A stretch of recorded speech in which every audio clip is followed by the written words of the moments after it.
বিসমিল্লাহির রহমানির রহিম। বক্তা বেশি, আসলে ওয়াজ শুরু হবে কিন্তু শেষ হবে না। একটা বক্তা ওয়াজ শুরু করে ওয়াজের মোশানত না উঠতেই আর এক বক্তা সে রেডি। কথাক্ষণ ঠিক কিনা? তাহলে আজকে যা বোঝা যাচ্ছে খাওয়া হবে না, শুধু চাকা হচ্ছে। আর এই চাকার সুযোগ পাইছেন আপনাদের মসজিদের সম্মানিত খতিব, আমাদের ভালোবাসার প্রিয় ভাই শরীফুল ইসলাম ভাইয়ের মাধ্যমে। তার মাধ্যমে আজকে যেই বক্তাগুলো এখানে এনেছেন, অন্য মাহফিলের সিজন টাইমে অন্তত 5 লাখ টাকা দিলেও এই বক্তাগুলো একদিনে পাওয়া যেত না। তার কারণ মুফতি ফজলুর রশিদ মিয়ার বাড়িতে যান, 2 বছর আগে সিরিয়াল নেই। কতক্ষণ ঠিক কিনা?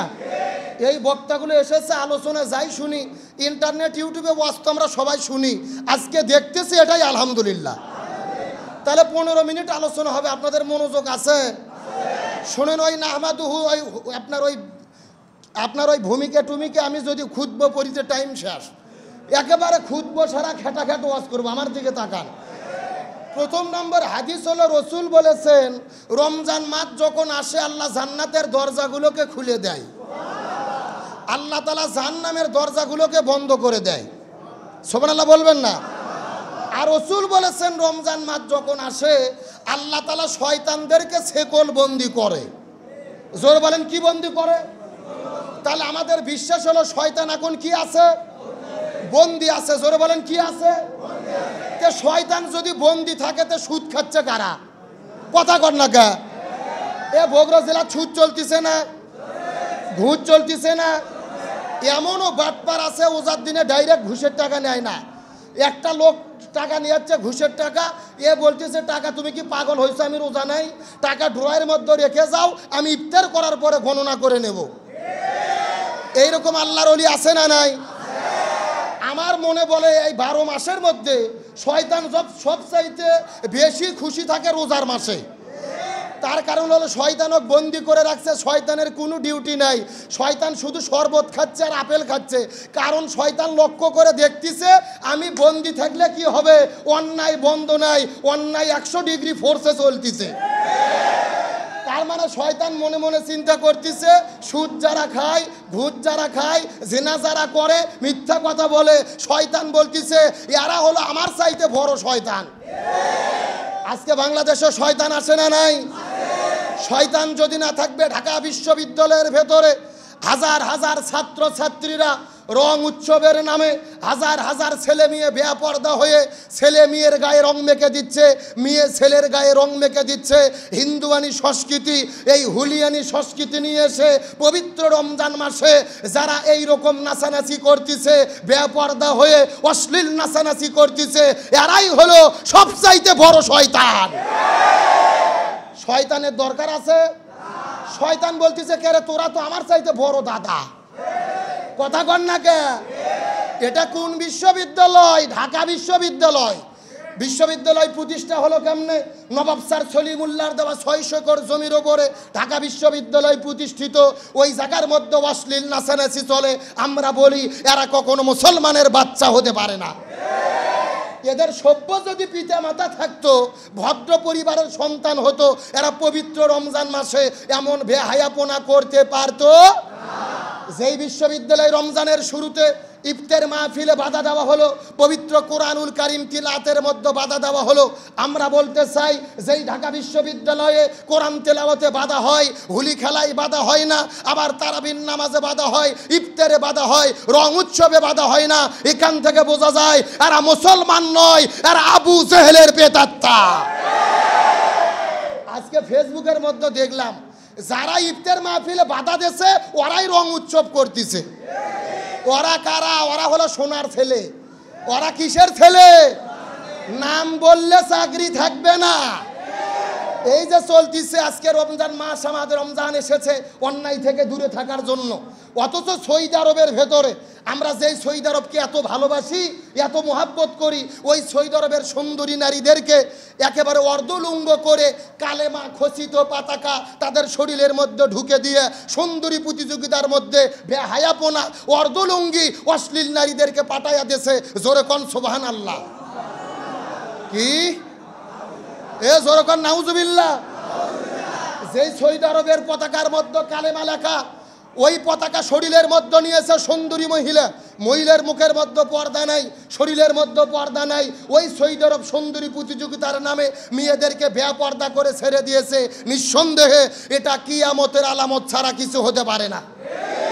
লক্ষ্য করুন, আমার নবী হাদিস শরীফের মধ্যে বলে, সুনান আবু দাউদ শরীফের হাদিসে রাসূল বলেছে, কিয়ামতের আগে এমন একটা সময় আসবে যেই সময় সৌদি আরবের ভেতরে এমন কোন ইসলাম বিরোধী কাজ থাকবে না, এমন কোন ইসলাম বিরোধী কাজ থাকবে না যেটা সৌদি আরবে হবে না। এখন সৌদি আরবে লক্ষ্য করে দেখেন, আব্দুল্লাহ মুহাম্মদ সালমান ক্ষমতায় যাওয়ার পরে আমেরিকার দালালি করতেছে, ফিলিস্তিনে মুসলমান মরে, এরা কথা বলতে পারে না। আজকে আমেরিকা যেভাবে ইশারা দেয় ওরা সেইভাবে চলে। আজকে সেই সৌদি আরবকে ইসলামের মডেল মনে করতেছেন? সৌদি আরব ইসলামের মডেল নয়। আমরা মক্কা মদিনাকে ভালোবাসি রসুলের কারণে, কিন্তু মুসলমানদের ইসলামের মডেল হলো কোরআন এবং হাদিস। আজকে সেই সৌদি আরবের দিকে অশ্লীলতা ছড়িয়ে পড়েছে, এটা রসুলের হাদিস অনুযায়ী হলো কিয়ামতের আলামত। আমরা বলতে চাই তোমরা অশ্লীলতা থেকে দূরে থাকো। আমরা মক্কাকে ভালোবাসি, মদিনাকে ভালোবাসি, রসুলকে ভালোবাসি। অন্যায় থেকে যদি দূরে সরে না দাঁড়াও, তোমাদের প্রতি মুসলমানদের ভালোবাসা আছে, এই ভালোবাসা থাকবে। কিন্তু মনে বড় কষ্ট, আমরা এই কথাগুলো বললে বাংলাদেশের কিছু ঘোমটা পড়া শায়েক আছে, ঘোমটা পড়া, যেরকম কি পড়া মানে মাথার উপরে ঘোমটা দিয়ে এসি ঘরত বসে ফতুয়া দেয়, আর ওই সমস্ত সৌদি আরবের রাজতন্ত্রের দালালি করে। মানে আমরা একটু সমালোচনা করি, ওদের সহ্য হয় না।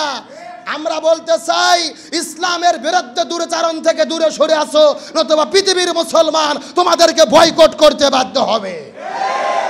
আসেন, আমরা এসেছি রমজান মাসের সময় কম, আমি আপনাদের একটা মেসেজ দিয়ে বিদায় নিয়ে চলে যাব। আল্লাহ তাআলা রমজান মাসের রোজা আমাদের উপরে ফরজ করলো। আল্লাহ রোজা রাখতে বলেছি একবার, জোরে বলেন কয়বার? অথচ ওই রোজা রাখার জন্য আমরা পুরো পৃথিবীর মানুষ পাগল। বর্তমানে পৃথিবীতে রোজা কায়েম আছে না নাই? রোজা কায়েম আছে। ওই ছেলে বসো, দেখি বসো, অত মাস্টারি করে বসো, তো কোনো ফ্যান লাগবে না, বসেন। আমার দিকে লক্ষ্য করেন, বর্তমানে পৃথিবীতে বাংলাদেশে রোজা কায়েম আছে না নাই? কেমনে কায়েম আছে আমার দিকে তাকান। এই যেখানে আমরা 1000 লোক আজকে বসে আছি, এখানে আসার পরে কোনো লোক যদি এখন বেরি ধরায়, আমরা কি তাকে থাকতে দেব? যে রোজা থাকে না ও তাকে জুতো পিটা করে বের করে দেবে। কেরে তুই রোজা নাই, বেরি খাবো, ঘরত খা, এখানে কে? তার মানে বোঝা গেল বাংলাদেশে রোজা কি আছে? কায়েম আছে। কিন্তু বাংলাদেশে কোরআনের বিধান কি কায়েম আছে? সুদকে হারাম করেছে কে?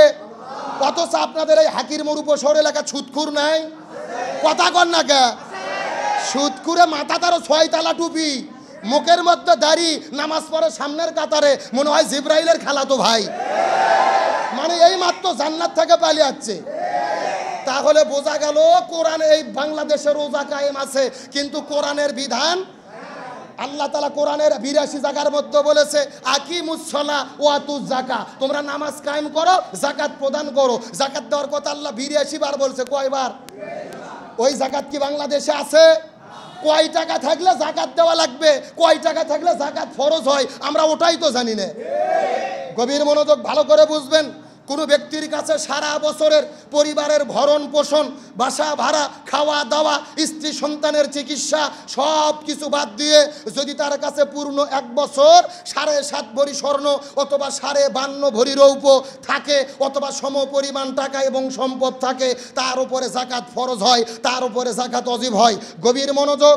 যদি কোনো ব্যক্তির কাছে সারা বছর পরিবার চালানোর মতো ভরণ পোষণ, খাওয়া দাওয়া, চিকিৎসা, বাসস্থানের ব্যবস্থা বাদ দিয়ে যদি তার কাছে 7.5 ভরি স্বর্ণ অথবা 52 ভরি রৌপ্য সমপরিমাণ টাকা থাকে, তার উপরে যাকাত ফরজ হবে। বাংলাদেশের প্রেক্ষাপটে লক্ষ্য করেন, 7.5 ভরি স্বর্ণ মানে আনুমানিক 7 লক্ষ টাকা, আর 52 তোলা রৌপ্য, 52 ভরি রৌপ্য মানে হলো আনুমানিক এই জায়গার মধ্যে 60,000 টাকা।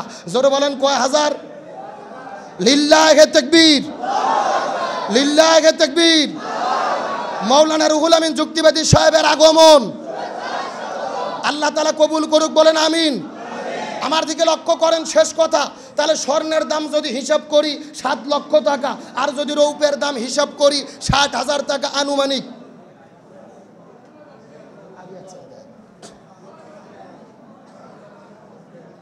আলহামদুলিল্লাহ বলেন। আমি পূর্বেই বলেছি আজকের মাহফিল আমাদের বগুড়ার 2 রত্ন, এক রুহুল আমিন যুক্তিবাদী, আর একজন মুফতি ফজলুর রশিদ মিয়া। আলহামদুলিল্লাহ বলেন। যাদের 2 জনকে একই মঞ্চে পাওয়া খুবই কঠিন, কথা কোন ঠিক কিনা? আজকে আমাদের সৌভাগ্য, আমরা দুইজনকে পেয়ে গেছি। আসর পর তারা কথা বলবে ইনশাআল্লাহ। তাহলে আমার দিকে তাকান, স্বর্ণের যদি হিসাব করি 7 লক্ষ টাকা, রৌপের হিসাব করলে 60,000 টাকা আনুমানিক। আপনার কাছে সারা বছরের ভরণ পোষণ খরচা বাদ দিয়ে 7 লক্ষ অথবা 60,000 টাকা যদি অতিরিক্ত 1 বছর গচ্ছিত থাকে, জাকাত দিতে হবে। হুকুম কার? এখন আপনাদের মধ্যে প্রশ্ন আসতে পারে, হুজুর আমরা কি সোনার হিসাব করব নাকি রৌপের হিসাব করব? মুফাসসির কিরাম দুই মত দিয়েছে। কিছু আলেম বলেছে স্বর্ণের হিসাব করতে হবে, কিন্তু কিছু মুফাসসির বলেছে না, স্বর্ণের হিসাব নয়, হিসাব করতে হবে রৌপের হিসাব। কারণ কি, রাসূল যখন যাকাতের বিধান বর্ণনা করে ওই সময় 7.5 ভরি স্বর্ণ আর 52 ভরি রৌপ, দাম ছিল সমান সমান। এখন কি সমান না পার্থক্য? শুধু পার্থক্য নেই, আকাশ পাতাল পার্থক্য।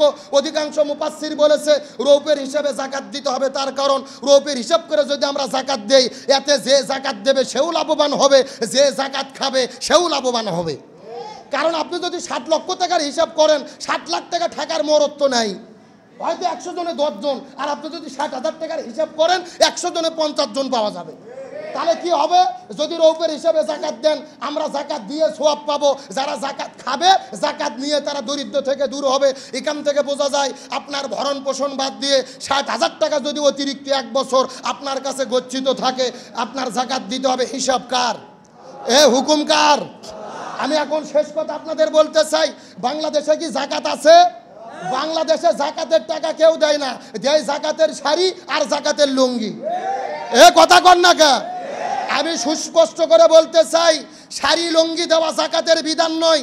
শাড়ি লুঙ্গি দিয়ে সহিভাবে জাকাত আদায় হবে না। জাকাত দিতে গেলে শতকরা 100 টাকায় 2.5 টাকা হারে জাকাত দিতে হবে। অথচ বাংলাদেশের সব সিটের বাটপার, ওর হিসেব করে জাকাত হচ্ছে 6 লাখ, ও চলে গেছে জাকাতের শাড়ি লুঙ্গি কিনতে। একদিন আমি মার্কেটে যে হঠাৎ করে দেখি জাকাতের শাড়ি লুঙ্গি পাওয়া যায়। একটা দোকানের মধ্যে ঢুকছি, এক লোক বলতেছে, হুজুর আপনি কে এই কাম করছেন? আপনি হুজুর মানুষ এই দোকানে এসেছেন কেন? জাকাতের শাড়ি লুঙ্গি। আমি বললাম কারণ কি? বলতেছে জাকাতের শাড়ি লুঙ্গি মানে কম দাড়ির শাড়ি লুঙ্গি। জাকাতের শাড়ি, জাকাতের লুঙ্গি, এমন লুঙ্গি দেয় একটা বুড়ো মানুষ যদি জাকাতের শাড়ি দেন, ও যদি পুকুরে গোসল করে ওঠার পরে ওর অফিস আদালত স্টেশন সব দেখা যায়। কথা কর না কে? কারণ লুঙ্গির দাম 120 টাকা, আর যেই শাড়ি দিয়েছে শাড়ির দাম 180 টাকা। ওই শাড়ি না মশারি বোঝার বুদ্ধি নাই। নিজের ভোগ দিচ্ছে 3000 টাকার শাড়ি, নিজে পরে 800 টাকার লুঙ্গি, আর জাকাত দিচ্ছে 120 টাকার লুঙ্গি, 180 টাকার শাড়ি। এই রকম শাড়ি দিয়ে জাকাত আদায় হবে না। আর জাকাতের টাকা তার চাইতে কর্ত নদীতে ভাসিয়ে দেওয়া ভালো। জাকাত আদায় কি মন মতো? আল্লাহর দেওয়া বিধান মতো করতে হবে। টাকা এসেছে তোমার কাছে, কয় টাকা আছে? 100 টাকা, 2.5 টাকা হিসাব করো, ক্যালকুলেটরতে জাকাত দিতে হবে। কার হুকুম? আমি শেষ কথা বলতেছি, বোঝেন। শেষ কথা বলে শেষ করে দেব। এখন জাকাত দেবেন কাকে? বাংলাদেশে যখন রমজান মাস আছে, 2 দলে বিভক্ত। এক দল ফতুয়া দিচ্ছে যে কওমি মাদ্রাসাতে জাকাত দেওয়া যাবে না। এইরকম লোক আছে না নাই? আবার কিছু লোক ফতুয়া দিচ্ছে যে জামাত ইসলামী জাকাত আদায় করে, জামাত ইসলামকে জাকাত দেওয়া যাবে না। আছে না নাই? আমি 1 মিনিটে কথাটা ক্লিয়ার করতে চাই। আপনি জাকাতের টাকা কওমি মাদ্রাসাতে দেবেন না জামাত ইসলামীকে দেবেন, এই সিদ্ধান্ত ব্যক্তিগত সিদ্ধান্ত নয়। আল্লাহ কি সিদ্ধান্ত দিয়েছে আগে ওটা জানতে হবে। আল্লাহ তাআলা সূরা তওবার 60 নম্বর আয়াতে মধ্যে বলেছেন, মাসারেফে জাকাত, জাকাত দিতে হবে 8 জায়গায়। জোরে বলেন কয় জায়গায়? গভীর মনোযোগ, সরাসরি কোরআনের বক্তব্য। 8 খাত ছাড়া জাকাত দিতে পারবেন না।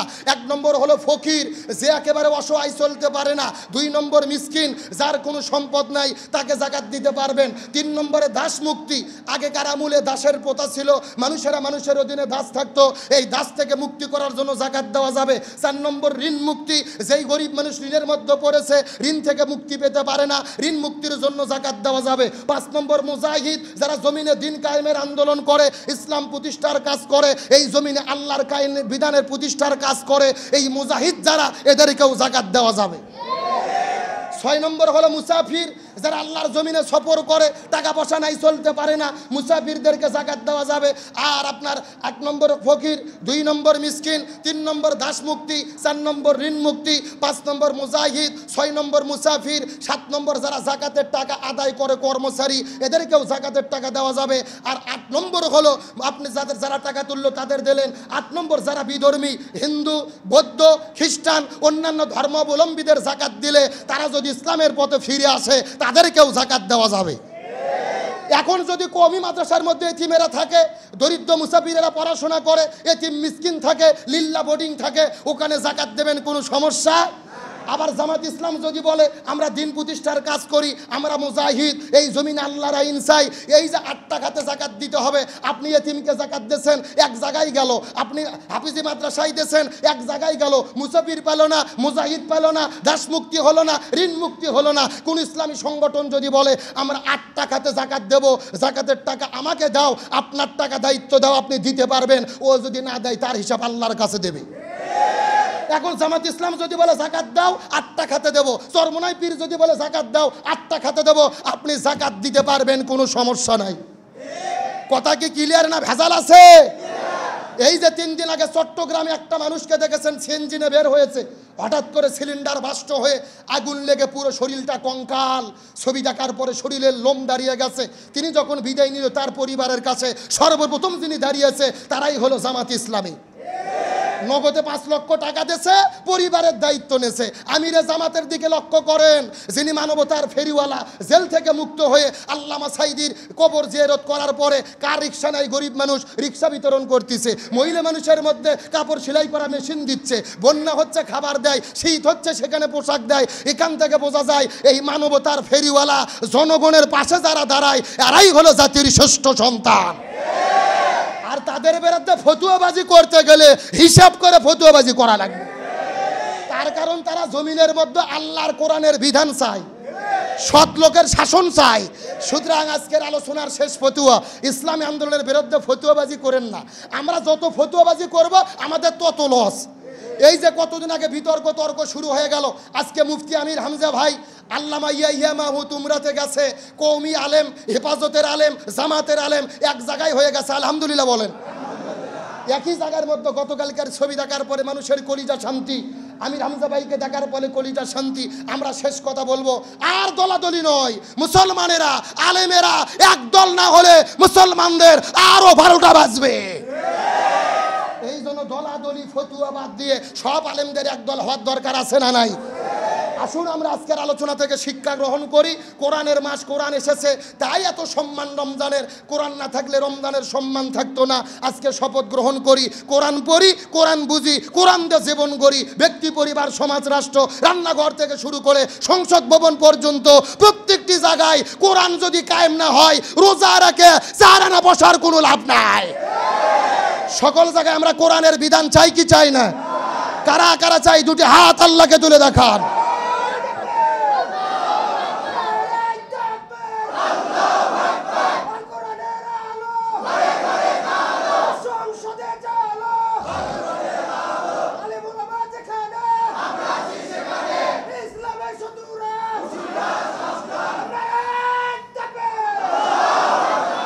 আল্লাহ কবুল করুক, বলেন আমিন।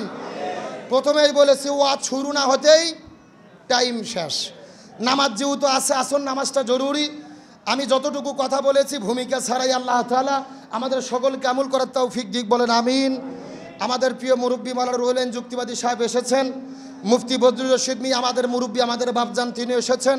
এখনই আসর নামাজের আজান হবে, আজানের পরই জামাত শুরু হবে। যার যার ওযু নেই আপনার দ্রুত ওযু করে নেন, নামাজ পড়ি আমার প্রিয় বাপজান মাওলানা রুহুল আমিন যুক্তিবাদী আলোচনা করবেন।